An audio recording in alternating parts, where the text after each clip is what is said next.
lehenengo, gaur aipatuko dizun lehenengo gaixotasuna edo, migraina dira, ezta? Bueno, asko buruko min, jakekarekin hasten dutena, baina baditu bere berezitasuna migraina horrek, ezta? Bai, buruko minak dira, baina buruko min berezi batzuk. Zirkulazioko taupadekin batera nabaritzen da nalako min gogor bada. Persona berehala identifikatzen du, jakiten du noiz etorriko zaien olako mina, ze izaten du olako seinale bat aurretik. Seinale bat bidaltzen du, zeak? Garunak bidaltzen du, bai. Garuna seinale bat orki. Aura esaten zaio, hau da, nolabait seinalea da, abisua, jendeak pentsatzen du, badira personak migrainari sekuela izaten ez dutenak, eta badira beste batzuk asko izaten dituztenak, orduan.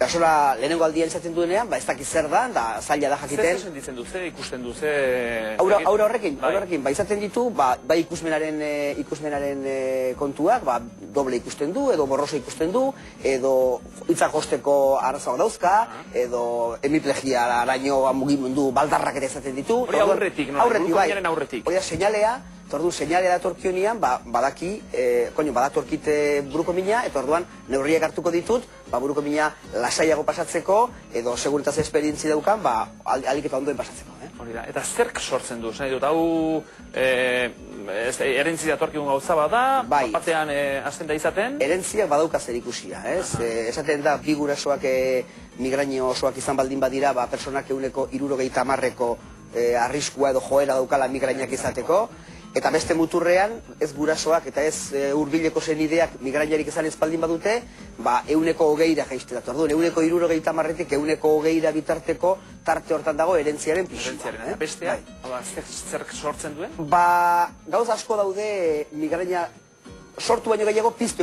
Migraina azken finean da garunean gertatzen den erreakzio bat. Sustantzia batzuk askatzen dira orko zeluletan, hori inflamazioa sortzen da, inflamazioak nerbio bat irritatzen du, eta horrek sortzen du mina. Baina zerk sortzen du aldez aurretik sustantzioiena, badaude janari batzuk, bai gazta klase batzuk, edo ardoa, alkola, txokolateak ere bai. Migraina sortzen dute? Migraina sortzen dute, bai. Hori atzo gure enologoak etzigun esan, aholko eman zigun, ardo pixkat eta beste, baina... Ez, eta... Ez beti noski, baina esan nahi dute, bai? Txokolateak, txokolateak. Zergatik, jaki horiek, eta beste batzuk ere bai, askatzen dituztelako garunean amina izeneko sustantzio batzuk, eta horrek martxan jartzen du migrainaren erreakzioa.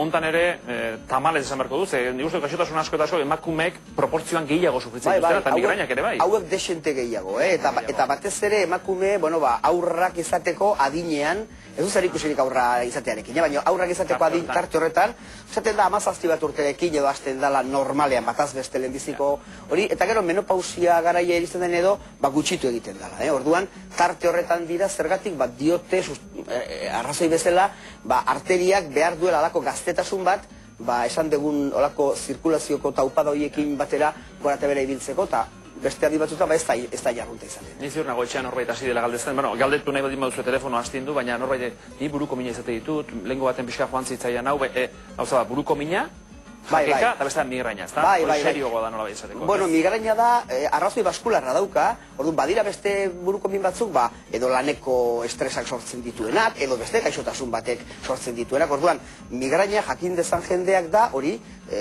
arrazoi batek baino gehiago sortutako, eta batez ere, zirkulazioarekin batera sentitzen da alako min berezi. Oso ondo.